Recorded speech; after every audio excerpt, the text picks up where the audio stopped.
Futebolaço, eu sou o Dieguinho. Bom, galera, tá entrando no ar a nossa primeiríssima edição desta sexta-feira, como sempre, com muitas informações. Chega deixando aquele like marotaço no começo da resenha, que me ajuda bastante. Quem for novo aqui no canal, por favor, se inscreva, ativa o sininho das notificações e, claro, sigam minha conta pessoal no Instagram, beleza? Ó, parada é a seguinte: Taça São Paulo, o Vasco estreia hoje, vamos falar bastante da copinha. E você que é bom de palpite, 1xBet, vai lá, clica e se cadastre para você poder começar a apostar. Além de apostar com segurança e tranquilidade na maior bet do mundo, vocês ajudam demais aqui o nosso trabalho, tá? O link tá aqui no primeiro comentário fixado. Quem usar a palavra promocional Futebolaco com temudo e CO no final, eles dobram o seu primeiro depósito, mas é só no primeiro depósito, beleza? Além disso, vocês ajudam o meu trabalho, porque esse parceiro comercial é fundamental para a manutenção do nosso trabalho. Então, se você é um fã do Dieguinho do canal Futebolaço, me dá essa moral se cadastrando lá, tá bom? Dito isso, galera, vamos aí às informações. O Vasco estreia hoje às 3h15 da tarde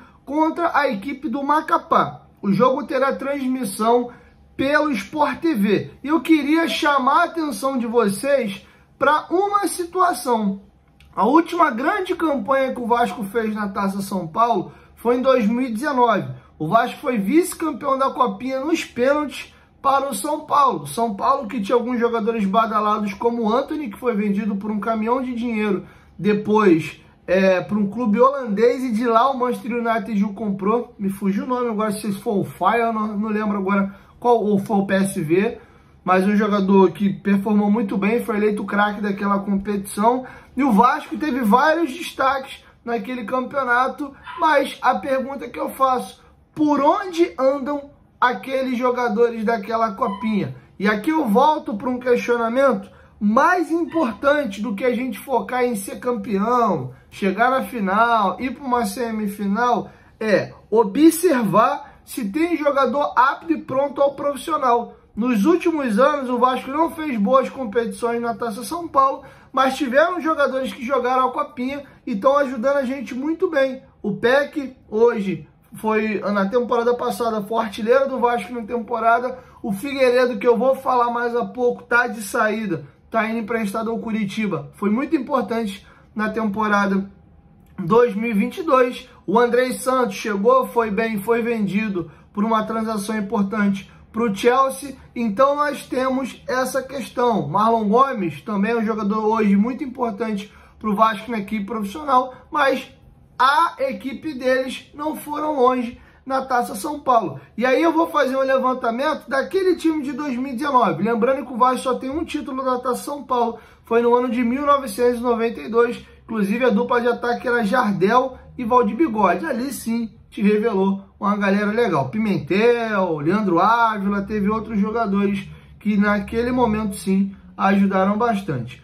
Os goleiros do Vasco naquela copinha eram o Alexander, que retornou agora após o empréstimo ao Avaí. É um jogador que até hoje não se firmou, mas tem sido pelo menos aproveitado no profissional, sempre como segundo, terceiro goleiro, sendo emprestado e voltando. O Lucão, que teve falhas grotescas no ano de 2020, era o goleiro, diria que dos últimos goleiros era o que era mais badalado, goleiro de seleção brasileira, titular em divisão de base, jogou a Olimpíada aí, mas não deu muito certo não. O Vasco, inclusive por acreditar muito nele, ele já tinha um bom salário à época, e o Vasco preferiu fazer uma negociação ali com o Bragantino por valores bem baixos, mas para se livrar do alto salário e ficar com um percentual dos direitos econômicos, numa eventual futura venda, poder pegar um dinheiro. O Rolls também, que é um outro goleiro que hoje está no profissional, e o Fintelman, que hoje é goleiro do Vitória. Laterais: o Caio Tenório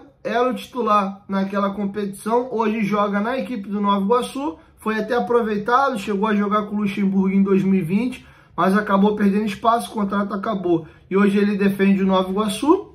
O Natan, zagueiro, lateral direito, essa época quando foi vendido eu fiz uma gritaria, eu fiquei chateado, puto, achei o valor super baixo. Ele foi vendido para o Boa Vista de Portugal por 8 milhões de reais, achei um valor muito baixo, achava ele um potencial ferrado, e até agora o Natan nada. Foi para o Boa Vista de Portugal, jogou lá veio para o Santos assumiu a dívida aí que o Boa Vista tinha com o Vasco porque deu um calote na gente, e o jogador hoje está emprestado para o Famalicão de Portugal. Pelo menos está conseguindo jogar na Europa, Portugal, veio para o Santos, voltou para Portugal de novo, então até tem feito uma carreira ok, né, mais longe do que se projetava. O Coutinho, que era o lateral esquerdo titular, o Riquelme era reserva, o Coutinho hoje joga no Colatina de Espírito Santo, e o Riquelme também, muita expectativa, foi utilizado algumas vezes e hoje está emprestado ao Sport, teve uma lesão grave de joelho. O Ulisses era o zagueiro titular, hoje está emprestado no Nacional de Portugal, no Vasco até agora não disse ainda o que veio. Miranda teve o problema do doping, é um jogador que foi utilizado já com mais frequência, mas longe daquele potencial que nós imaginávamos, era o capitão daquele time, também jogador de seleção brasileira. Alan, né, lateral esquerdo, habilidosíssimo, hoje joga no São Bernardo de São Paulo. O Gabriel Noronha, né, o zagueiro que jogou aquela final, porque o Miranda, inclusive, tinha sido expulso ao tomar o terceiro cartão amarelo. Ele se aposentou, praticamente nem chegou a virar profissional, e hoje é treinador do Sub-9 do Vasco. Volante, Bruno Gomes, hoje está no Curitiba, foi trocado pelo Zé Gabriel e agora se confirmou um baita de um negócio. À época eu fiquei chateado porque eu via muito potencial no Bruno Gomes. O Inter vendeu ele em definitivo para o Curitiba, né? Mas o Bruno Gomes ainda acho que esse moleque, ele até foi bem utilizado pelo Curitiba nessa temporada, tem jogado com frequência lá, é titular, mas longe daquilo que a gente projetava para o Bruno Gomes, mas ainda acho que ele é jovem e em algum momento vai virar a chave. O Caio Lopes saiu de graça do Vasco, estava jogando numa equipe da Espanha menor, que me fugiu o nome, e agora ele está na terceira divisão de Portugal, jogando numa equipe chamada Felgueiras. O Lineker, que era titular daquela equipe, né, volante meio, ele está na URT de Minas. O Alexandre Melo, Melão, lateral esquerdo também, muito badalado, está jogando no Blumenau de Santa Catarina. Meias, Lucas Santos, craque do Vasco, fez um golaço de falta, inclusive na final, voou naquela Taça São Paulo, foi emprestado ao CSKA. A época geral puto, achou o valor baixo, acho até que a gritaria da torcida fez que o negócio fosse por empréstimo e não venda. Acabou se dando, na verdade, um grande erro por parte do Vasco. Se tivesse pegado aquele timing para vender o Lucas Santos, que ele estava muito valorizado, acabou não dando certo. Ele voltou ao Vasco, jogou até a final do Carioca de 2019 contra o Flamengo, ficou um período na equipe e não deu muito certo. O Vasco vendeu, negociou ele com a Tombense e hoje ele está emprestado pela Portuguesa aqui do Rio de Janeiro. O Laranjeira está emprestado ao Madureira e o Pedersoli joga no Hercílio Luz de Santa Catarina. Atacantes, Thiago Reis era o titular, aquele time foi artilheiro ou vice-artilheiro da Taça São Paulo, hoje joga no Al-Meizheimer, é um time de fora aí, lá para aquele mundo árabe. O João Pedro, ele estava até no Botafogo de São Paulo, chegou a jogar também no Botafogo de Ribeirão Preto, jogou por algumas equipes menores. O João Pedro, atacante de lado, joga no Lilhense da Espanha, equipe de segunda e terceira divisão da Espanha. O Vinícius ainda pertence ao Vasco, está emprestado ao Sheriff da Moldávia. O Eric, atacante, joga hoje no Istomil da Polônia. O Ramon, atacante, estava em 2021 no São Gonçalo, acho que está sem clube. E o Thales Magno furou a fila, era reserva. O Vasco fez 9 jogos naquela Taça São Paulo, ele atuou em 8, mas não era titular. O ataque era Thiago Reis, Lucas Santos e João Pedro, e ele acabou furando a fila, sendo muito importante em 19 e em 20. O Vasco vendeu ele por uma boa grana, quase 50 milhões de reais, para o New York City, dos Estados Unidos. Ainda assim, se você pensar o que a gente projetava para o Thales, é um jogador que a gente imaginava ir para uma equipe de ponta da Europa, inclusive chegou a entrar na lista dos 20 jogadores mais valiosos da idade dele no mundo, e no final de contas acabou indo para o New York City, uma venda que a época foi boa, porque o 2020 do Thales é horroroso, e ainda assim o Vasco conseguiu vendê-lo por uma boa grana, tá? Então tô trazendo esse panorama para vocês entenderem um pouco, entender a diferença de se destacar na base e jogar no profissional. Vários dos jogadores que eu citei aqui, principalmente aqueles titulares, você olhar e falar, pô, cara, baita no jogador, a gente tem lateral bom, tem goleiro bom, tem volante bom, tem ponto, tem... Todo mundo no primeiro... A análise que se fazia era que ia dar caldo. A dúvida do Lucas Santos era simplesmente a questão da estatura, porque a qualidade técnica dele era excelente. E acabou que praticamente ninguém daquele elenco ali, que foi vice-campeão na Taça São Paulo, hoje está com uma carreira incrível. Estão seguindo suas vidas, alguns numa situação um pouco melhor, mas muito longe do que se projetava para aqueles meninos, tá? Então, olho hoje na estreia da Taça São Paulo, mas foca mais no desempenho dos meninos, vê a questão física, se já dá para ver que eles estão adaptados já para subir o profissional, do que propriamente, foi a final, foi campeão. Se puder vir um título e chegar às fases agudas, amém. Mas Andrei Santos e Marlon Gomes foram muito mais importantes para o Vasco, e o time deles foi eliminado na segunda fase da Taça São Paulo, do que a galera que foi vice-campeã da Taça São Paulo. Se for para chegar jogadores com o desempenho do Andrei e do Marlon no profissional e o time tiver uma campanha pífia na copinha, eu prefiro. Melhor do que ir para uma final, ser vice-campeão ou campeão e acabar não aproveitando praticamente ninguém na sequência.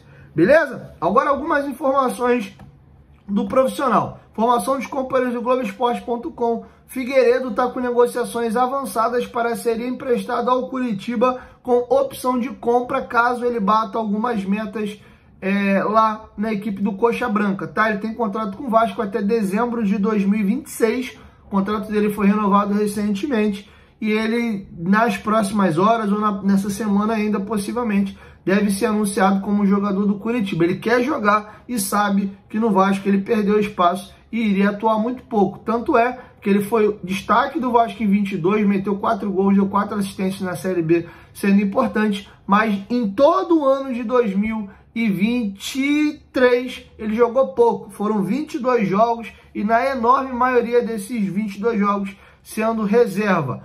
Miranda tem contrato até julho, tá? E dificilmente fica. A partir de fevereiro ele já pode até fazer um pré-contrato e sair de graça do Vasco da Gama. O mesmo vale para o Zé Vitor. O Zé Vitor tem contrato até 2026. O contrato dele foi renovado em janeiro de 2023. Ele foi utilizado em alguns jogos na Série B de 22, não comprometeu, jogou até bem, substituindo às vezes o Anderson Conceição. Era um jogador badalado na base, e aí o Vasco decidiu investir no Zé Vitor. Fez um contrato longo com ele, contrato que acabava em 23. Acabou que a temporada 23 do Zé Vitor foi uma tragédia, e ele ainda tem mais 4 anos de contrato. 3 anos. 24, 25 e 26. É outro que o Vasco vai tentar emprestar, porque deve ser pouco utilizado. A chegada do Robert Rojas e do João Vitor, além das permanências de Léo, Maico, Medel e Capasso, praticamente inviabilizam a utilização desses dois atletas que eu acabei de citar. Inclusive o Miranda está com algumas propostas já e está aí decidindo o que ele vai fazer. Beleza? Então é isso, galera. Assim a gente encerra aí a nossa primeiríssima edição. Vou agora gravar o Futebolaço Podcast, episódio... Já até me perdi nas contas. Deixa eu conferir direitinho aqui. Graças a Deus me perdi nas contas. São muitos episódios, mas eu vou receber o Felipe Bastos agora às 2 horas da tarde. Não vou conseguir ver o jogo da Copinha, porque o podcast é de 2 às 4, o jogo é 3h15. O segundo tempo eu consigo ver. Vou gravar o episódio número 121. Olha os nossos últimos convidados. Juninho, né, volante da nossa base, que saiu agora. Souza, Fui Clear. Tá muito legal, cara. Estamos levando muita gente relevante. Leva esse ano antes da eleição foi lá. Euriquinho, Sérgio Frias foi falar aí sobre documentário de Eurico Miranda. Nosso treinador da Série B, Marcelo Cabo, teve lá. O Fábio Nogueira, candidato a presidente. Bessa, vocalista do Bom Gosto. O Márcio, tetracampeão com a seleção brasileira em 1994. Presidente Jorge Salgado teve lá também 2 meses atrás. Zé Comé, Alberoni foi vendido para Inter de Milão. Era uma das nossas maiores promessas na virada dos anos 2000. Não deu muito certo. Foi um papo incrível. Luizinho Quintanilha, grande ídolo. Rafa Ribeiro, ex-narrador aí da ESPN. Júlio Brandt. Pô, Dan Lessa. Cara, a galera fera. Lateral esquerdo, Júlio César. Atacante, Leandrão. Fabinho Azevedo. Força Jovem, Ira Jovem, GDA, Guerreiros da Almirante, muita gente legal, Carlos Germano, Mauro Galvão, Sorato, a rapaziada do Charla, Aline Nastari, repórter e jornalista lá do Grupo TNT, Thiago Coimbra, filho do Zico, Wagner Tardelli, ex-árbitro, Flávio Dias, estou olhando na sequência aqui, Felipe Ximenes, diretor executivo aí, Paparazzo Rubro-Negro, Antônio Melo, preparador físico do Vanderlei Luxemburgo, os narradores Edson Mauro e Luiz Penido, Emerson Rocha do AV. Cara, fera, dá uma olhada lá que você vai se divertir. Edmundo já teve lá. E ó, a nossa agenda de janeiro promete aí, fica ligado que o foguete não dá ré. 2024 vai ser um ano, se Deus quiser, desse projeto aqui, vem muita coisa legal. Bernardo, irmão, vai longe, tem muita coisa legal para você assistir. Fernando Zagueiro, jogou no Vasco, Flamengo, Joel Santana, Dela Cruz, rapper, Bandeira de Melo, ex-presidente do Flamengo, Caio Tenório, a gente citou, Miranda, ambos tiveram no Futebolaço Podcast. Então dá uma olhadinha lá que vocês vão gostar. Quem não é inscrito já se inscreve. Hugo Borges também, que foi da nossa base, hoje joga na Grécia aí. Então é isso, valeu? Jorginho do Beat Soccer, porra, 3 vezes, 4 vezes melhor do mundo. Caio Lopes, que também jogou essa Taça São Paulo. Rapaziada da Copinha passou lá. Carlos Brasil, diretor da base. Então vambora. Rica Perrone e por aí vai. Teve um episódio com o Bolsonaro também que foi deletado do ar. MC Darlan, Alex Evangelista, Lucas Pedrosa. Vambora. Dá uma olhada lá, escolhe o episódio que você quer assistir. Prometo que a resenha vai ser bem legal. Valeu? 1, 2, 3, Futebolaço, tamo junto, família. E a qualquer momento eu volto. Valeu, fui. É nóis.